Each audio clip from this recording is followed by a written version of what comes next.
வணக்கம். ஒரே ஒரு நிகழ்வு ஒட்டுமொத்த தமிழ்நாட்டையும் பேசுபொருளாக மாற்றியிருக்கிறது. எந்த பக்கம் பார்த்தாலும் அதையே பேசுகிறாங்க. வாத பிரதிவாதங்கள், கருத்தாளர்கள், விமர்சனங்கள், சர்ச்சைகள் அப்படின்னு எந்த பக்கம் பார்த்தாலும் எல்லாருமே அதை பற்றி பேசுகிறாங்க. ராஜ்நாத் சிங் ₹100 நாணயத்தை வெளியிட்ட அந்த நிகழ்வு தான் இப்போ வரைக்கும் பேசுபொருளாக இருக்கிறது. இதில் எல்லாரும் அது குறித்து தனது கருத்தை வெளிப்படுத்துகிறப்ப ஒரு சாரார ஒரு கூட்டத்தை மொத்தமாக காணும். யாருன்னு பார்த்தீங்கன்னா, நம்ம பெரியாரிஸ்டுகள் ஐயா கி வீரமணி, அண்ணன் கொளத்தூர் மணி, அண்ணன் கு ராமகிருஷ்ணன், அப்புறம் அக்கா அருள்மொழி, அம்மா ஓவியா, இவங்க எல்லாரையும் காணும்னா வாய் திறக்கலை. என்னன்னு பார்த்தா மௌன விரதமா, ஒரு வாரத்துக்கு வாய் திறக்க மாட்டாங்களாம். சரி, இவங்கெல்லாம் வாய் திறக்கலை, நம்ம ஐயா சுபவி எங்க அப்படின்னு கேட்டால், ஐயா சுபவி நாக்கில் ஃப்ராக்சர் ஆகி ஓய்வு எடுத்துட்டு இருக்காராம். ஒரு வாரத்துக்கு வாய் திறக்கக்கூடாது குறைந்தபட்சம் அப்படின்னு கோபாலபுர மருத்துவர்கள் சொல்லியிருக்காங்களாம். அதனால இவங்கெல்லாம் பேச மாட்டாங்க. எப்படி இருக்கு கேட்டா, எவ்வளவு கேலி குத்தா இருக்கு, எவ்வளவு நகைச்சுவா இருக்கு. அந்த மாதிரி இருக்கு. ராஜ்நாத் சிங் கருணாநிதியை புகழ்றாரு, அதுவும் ஸ்டாலினை விட அதிகப்படியாக புகழ்றாரு. அந்த புகழ்றதை கேட்டு ஐயா ஸ்டாலினே சொல்றாரு, எனக்கு இன்னைக்கு தூக்கம் வரல, இன்னைக்கு ராத்திரி தூக்கம் வரல. ஏன்னா ராஜ்நாத் சிங் அவ்வளவு புகழ்ந்திருக்காரு கருணாநிதியை பத்தி, இப்படி புகழ்ந்து பேசுறாரு, திமுக காரன் கூட இப்படி பேசினது இல்லை அப்படின்னு சொல்லி அவர் ராஜ்நாத் சிங் நினைச்சு அப்படியே சிலாகிக்கிறார். மோடி புகழ்றாரு, அந்த பக்கம் ராஜ்நாத் சிங் புகழ்றாரு. ஒரு 3 மாத காலத்துக்கு முன்பாக குடும்ப அரசியல் செஞ்சு நாட்டை குட்டுச்சுவராக மாற்றிவிட்டார் கருணாநிதி என்று பாஜக தரப்புல விமர்சனம் வைக்கப்பட்டுச்சு. தமிழ்நாடு மட்டும் இல்லாம பிற மாநிலங்களில் பேசுறப்ப கூட மோடி கருணாநிதியை சுட்டி காட்டி குடும்ப ஆட்சி, திமுக சுட்டி காட்டி குடும்ப ஆட்சி அப்படின்னு கடுமையாக விமர்சனம் பண்ணார். ஆனால் இன்னைக்கு ராஜ்நாத் சிங்கா இருக்கட்டும், மோடியா இருக்கட்டும், நாட்டின் வளர்ச்சிக்கு வித்துட்டார்கள், நாட்டின் மேம்பாட்டுக்கு உழைத்தார்கள் அப்படின்னு ஐயா கருணாநிதியை புகழ்றாங்கன்னா சும்மாவெல்லாம் புகழ மாட்டாங்க. ஏன்னா அவங்களுக்கு ஒரு கணக்கு இருக்கு. என்ன கணக்குன்னா, இன்னைக்கு பெரும்பான்மை இல்லாத பாரதிய ஜனதா மத்தியில் இருக்கு. இந்த பக்கம் சந்திரபாபு நாயுடு, அந்த பக்கம் நிதிஷ்குமார், இவங்க தயவுல தான் வண்டி ஓடுது. அப்ப நாளைக்கு சந்திரபாபு நாயுடுவோ நிதிஷ்குமாரோ, குறிப்பா நிதிஷ்குமாரை பத்தி சொல்லவே தேவையில்லை, அவர் எப்படி வேணாலும் மாறுவார். அப்ப அவங்கெல்லாம் பிச்சுக்கிட்டு போனாங்கன்னா ஆட்சியே தகிடு திட்டமாயிடும். அப்ப அந்த சமயத்துல வலிமையான ஒரு கட்சி தேவைங்கிறப்ப திமுகவோட ஆதரவு அவங்களுக்கு தேவைப்படுது. அப்ப திமுகவை நமக்கு இணக்கமாக வைத்துக் கொள்ளலாம்ங்கிற முடிவுக்கு பாரதிய ஜனதா வருது. அதனால்தான் அவங்க இணக்கப்பாட்டை காட்டுறாங்க.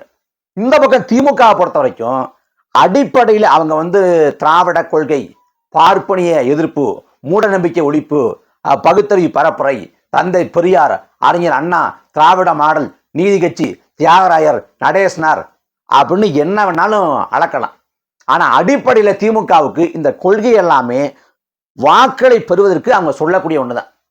திமுக ஒரு யோக்கியமான கட்சிங்க அப்படின்னு சொல்றதுக்காக இந்த கொள்கை கோட்பாடுன்னு வேடமிடுவாங்களே ஒழிய அடிப்படையில் இவங்கள்ட்ட எந்த கொள்கையும் இல்லை, எந்த கோட்பாடும் இல்லை. அறிஞர் அண்ணா கட்சியை தொடங்குறப்ப கொள்கைன்னு சொல்லியிருக்கலாமே ஒழிய அந்த கொள்கையில சமரசம் பண்ணாம திமுக ஒருபோதும் விடாப்பிடியாக இருந்தது இல்லை. ராஜாஜி அவர் தான் அந்த படிப்புக்கு எதிராக பள்ளிக்கூடங்களை மூடி அன்னைக்கு குலக்கல்வி திட்டத்தை கொண்டு வர முற்பட்டார். அந்த ராஜாஜியோட பிற்காலத்துல திமுக கூட்டணி வச்சுச்சு. எந்த ராஜாஜியை குள்ளுக பட்டன்னு விமர்சித்தாங்களோ அதே ராஜாஜியை மூதறிஞர் அப்படின்னு சொன்னது இதே திமுக. 1962லயே ஜனசங்கத்தோடு கூட்டணி வைத்தது இதே திமுக. பாரதிய ஜனதாவோடு 99ல கூட்டணி வச்சு 5 ஆண்டு காலம் அதிகாரத்தை பகிர்ந்துகிட்டவங்க இதே திமுக. அதே போல 2014லயே கூட்டணி வைக்க முயற்சி பண்ணாங்கிறத போன காணொலியிலே பேசியிருந்தோம். 2014 கூட்டணி வைக்க ஐயா கருணாநிதி முயற்சி பண்ணாரு. ஆனா 2G அந்த சமயத்துல பெரிய அளவுல பேசுபொருளாக நாடு முழுக்க இருந்ததால, திமுக மீது ஊழல் கரை அப்பட்டமாக படிந்திருந்ததால, நாம கூட்டணி வச்சா நம்ம ஊழலுக்கு தான் பேச முடியாது அப்படிங்கிறதால திமுக அப்ப சேர்த்துக்கல. அப்ப அப்படிப்பட்ட கட்சி திமுகங்கிறதுனால திமுகவுக்கு பாரதிய ஜனதா வளவிருக்குது. ஆனா திமுக தான் கொள்கை இல்லை, கோட்பாடு இல்லையே, எல்லாமே வேஷம் தானே, சும்மா பேச்சு தானே. அந்த அடிப்படையில் திமுகவும் இணங்கி போயிருக்கிறது. இதுல முதல் நாள் ராஜ்நாத் சிங் வந்த நிகழ்வு, அந்த நிகழ்வில் வந்து ஏன் வந்து ராஜ்நாத் சிங்கை வந்து நீங்கள் கூப்பிட்டீங்க? அப்படி கூப்பிட்டு இருந்தா நீங்கள் ராகுல் காந்தி கூப்பிட வேண்டியதானே, மல்லிகார்ஜுன கார்கேயை கூப்பிட வேண்டியதானே, மம்தா பானர்ஜி கூப்பிட வேண்டியதானே, கெஜ்ரிவாலை கூப்பிட வேண்டியதானே, பினராயி விஜயனை கூப்பிட வேண்டியதானே, உத்தவ் தாக்கரே கூப்பிட வேண்டியதானே அப்படின்னு வரிசையாக கேள்விகளை அடுக்கிறாங்க. அப்போ அடுக்கிறப்ப சொல்றாரு, இல்லைங்க எங்களுக்கு ஒன்றும் சம்மந்தம் இல்லைங்க, இது வந்து மத்திய அரசு நிகழ்ச்சி அப்படிங்கிறாரு. ஆனா அழைப்புதல் வந்து தமிழ்நாடு அரசு சார்பில் தலைமைச் செயலர் தான் வெளியிட்டிருக்காங்க. அந்த லட்சணை முத்திரை இருக்குல்ல, முத்திரை தமிழ்நாடு அரசு முத்திரை தான் இருக்கு, மத்திய அரசு முத்திரை இல்லை. நெஞ்சலா போனா அண்ணாமலை கூப்பிட்டது மத்திய அரசு இல்லை, ஐயா ஸ்டாலின். கமலஹாசனை ரஜினிகாந்த கூப்பிட்டதும் இதே திமுக அரசு தான். அப்ப அதுவும் பொய் அப்படிங்கிறது முதலமைச்சர் ஸ்டாலின் வந்து பொய் சொன்னாங்கிறது அம்பலமாயிடுச்சு. அதுக்கு முறை எடப்பாடி பழனிசாமி வந்து கள்ள உறவு அப்படின்னு விமர்சிக்கிறாரு. அடுத்த நாள் வந்து அதாவது நேத்து வந்து ஒரு திருமண நிகழ்வு, அதில் ஐயா ஸ்டாலின் கலந்துக்கிட்டு பேசுறாங்க. அவர் நினைச்சிருந்தா ஒரே வாரத்தில் முடிச்சிருக்கலாம். ராஜ்நாத் சிங் வந்து கலந்துக்கிட்டது ஒரு நிகழ்வு.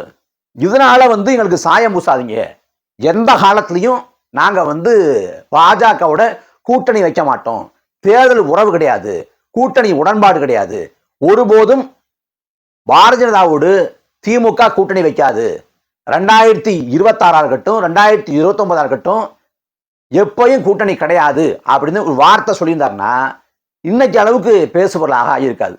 அதான் கூட்டணி இல்லைன்னு அந்த கட்சியோட தலைவர் சொல்லிட்டாரப்பா அப்படின்னு வந்திருக்கும். ஆனா அங்கதான் இருக்குது திருப்பு முனை, ட்விஸ்ட். என்னன்னா ஐயா ஸ்டாலின் சொல்றப்ப ஒரு வார்த்தையை போடுறாரு, எங்களுக்கு வந்து கள்ள உறவு வைக்கணும்னு அவசியம் இல்லைங்க, நாங்க வந்து கள்ள உறவு வச்சுக்கணும்னு எங்களுக்கு எந்த அவசியமும் இல்லை, நாங்க ஆதரித்தாலும் கூட்டணியோடு ஆதரித்தாலும் கொள்கையோடு ஆதரிப்போம், எதிர்த்தாலும் கொள்கையோடு எதிர்ப்போம். இந்த வார்த்தைகளை கவனிங்க, ஆதரிச்சாலும் கொள்கையோடு ஆதரிப்பாங்களாம், எதிர்த்தாலும் கொள்கையோடு எதிர்ப்பாங்களாம். ஆதரவு எதிர்ப்புங்கிற இரு வேறுபட்ட நிலைப்பாடுகள் கொள்கையை பாதிக்காது அப்படின்னா என்ன உங்க கொள்கை? மானங்கட்ட கொள்கை. அப்ப இவ்வளவு பெரிய கலைவு நடக்குதுங்க. ஆனா இது கொடுத்து பெரியாரசுகள் வந்து வாய் திறக்கல, நம்புறாங்களாம் திமுகவை விட்டு கொடுத்து பேச மாட்டாங்களாம். பெரியார் என்ன சொன்னாரு? உன் சாஸ்திரத்தை விட, உன் சம்பிரதாயத்தை விட, உன் வெங்காய விளக்கமத்தை விட, உன் முன்னோர்களை விட உன் சுய அறிவு பெருசு, அதை கேளுனார். யார் சொன்னாலும் கேட்காத, உன் சுய அறிவுக்கு எது சரிப்படுதோ அதை கேளுன்னு பெரியார் சொன்னார். ஆனா அவருக்கும் அதுல வந்து மாறுபட்டாரு, முரண்பாடுகள் இருக்கு, அதெல்லாம் வேற. அப்படி குறைந்தபட்சமா பெரியார் கொள்கையை ஏற்றுக்கொண்டா கூட திமுக விமர்சனத்துக்கு உள்ளாக்கிஇருக்கணும், திமுகவை கேள்வி கேட்டுக்கணும். ராஜ்நாத் சிங் ஏங்க கூப்பிட்டீங்க? ராஜ்நாத் சிங்கை கூட வேண்டிய அவசியம் என்ன?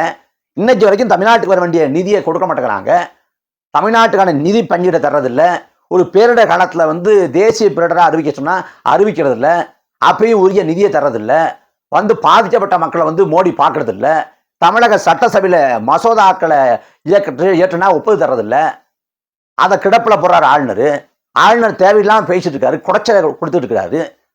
அப்ப இதுதான் மத்திய அரசா?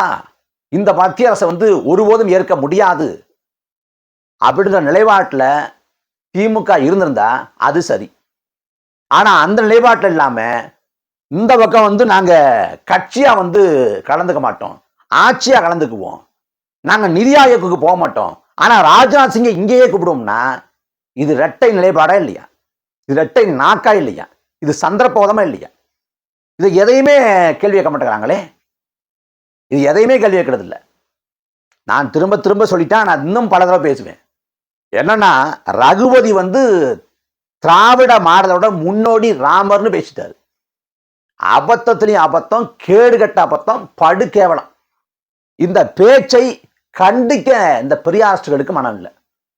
அதை தாண்டி இவனு சொல்றாரு, பெரியாருக்கு அண்ணாவுக்கு அம்பேத்கருக்கு வந்து முன்னோடி வந்து ராமர் அப்படிங்கிறாரு. அதுவும் இல்லாம ராமர் வந்து சமூக நீதி காவலர், சமத்துவத்தை போதிச்சாரு. நெருப்புக்குள்ள கர்ப்பிணியான சீதையை இறக்கின ராம, சம்புகன் சூத்திரன் சொல்லி வெட்டி கொன்ன ராம எப்படி சமூக நீதி காவலர் ஆனாரு அப்படின்னு அந்த ரகுபதி நோக்கியும் இந்த பெரியாரிஸ்டுகள் கேட்கல. ரகுபதி பேச்சை ஏன் திமுக கண்டிக்கலன்னு இதுவரைக்கும் இந்த பெரியாரிஸ்டுகள் கேட்கல.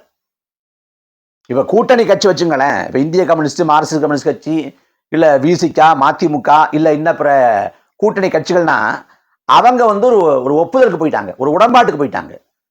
என்னன்னா வெறுமனே வந்து அங்க சீட்டு பேரம் மட்டும் நடக்கல, நோட்டு பேரம் நடக்குது.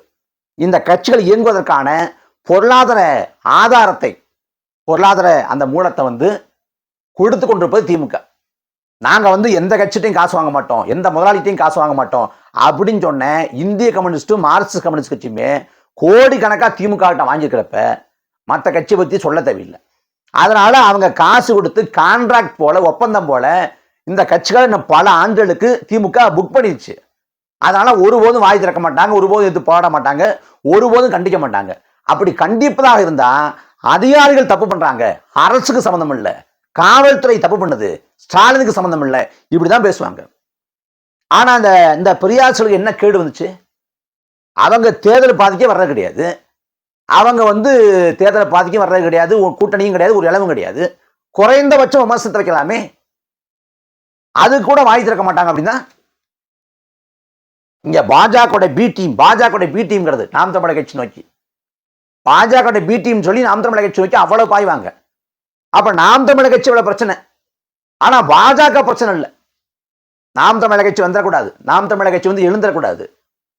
உடனே நாம் தமிழர் கட்சி வளர்ந்துட்டா அவங்களுக்கு அவ்வளவு எரிச்சலா இருக்கும். அதே சமயத்துல பாஜகவே நேரடியா வந்தா கூட ஒரு பிரச்சனை இல்லை. அண்ணாமலை சொல்றாரு, கருணாநிதியோட நினைவிடத்துல போய் வணக்கம் செலுத்தினது எனக்கு சிறுமை இல்லை, பெருமை தான் அப்படிங்கிறாரு. திராவிட கட்சிகள் பங்காளிகள் அப்படிங்கிறாரு. இது எல்லாமே படு மாற்றம் தடுமாற்றம். இவ்வளவு நாட்களாக தீவிரமாக திமுக எதிர்ப்பை முன்வைத்தவர் திமுகவோட இணக்கப்பாட்டை மேற்கொள்றாரு. திருவாரூர்ல ஒரு வீதியில கருணாநிதியோட பேரை வைக்கக்கூடாது என்று போராடிய அண்ணாமலை இன்னைக்கு கருணாநிதியோட நினைவிடத்துக்கு போறது பெருமை அப்படின்னு சொல்றாரு. இன்னைக்கு காலையில் செய்தி, வானதி சீனிவாசன் தொகுதி மேம்பாட்டு பணிகளுக்காக ஐயா ஸ்டாலினை போய் பார்க்குறாங்க. இது எல்லாம் எதேச்சானது தானே? இதுக்கு பின்னாடி எந்த காரணமும் இல்லையா? தமிழ்நாட்டில் பாஜக விரும்பக்கூடிய ஆட்சி நடக்குதுன்னு திமுக கூட்டணியை சேர்ந்த வேல்முருகன் போன்றவங்களே பலமுறை சொல்றாங்க. பாஜக ஆட்சி போல நடக்குது, அவங்களுக்கு அணுக்கமா நடக்குது, இணக்கமா நடக்குது அப்படிங்கிறாங்க. ஆனா பெரியார்கள் வாய் திறக்கிறது இல்லையே. அதனால நீங்க வாய் திறக்காம இருக்கலாம், ஆனா இதுக்கும் சேர்த்து பதில் சொல்லணும், தப்பிக்க முடியாது.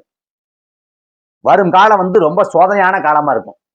தினந்தோறும் பதறணும், கதறணும், கண்ணீர் வடிக்கணும், ஒப்பார் வைக்கணும், இல்லைன்னா இதே போல வாய முடியும் சும்மா இருக்கணும். இனி வரும் காலம் திமுகவுக்கும் திராவிட கும்பலுக்கும் இது போன்றுதான் இருக்கும்.